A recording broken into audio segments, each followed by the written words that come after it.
Connect हो गया। अब यहाँ हम हैंड-फ्री लगा रहे हैं, ये हवावी की हैंड-फ्री है जो आईफोन पे चलेगी। ठीक है,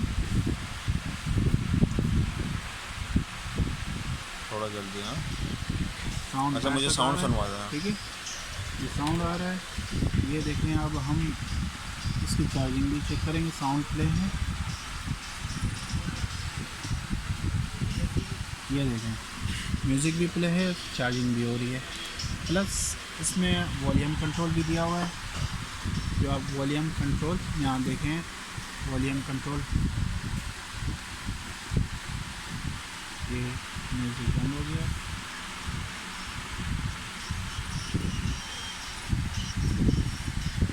ठीक है, ये कंप्लीट हो गया।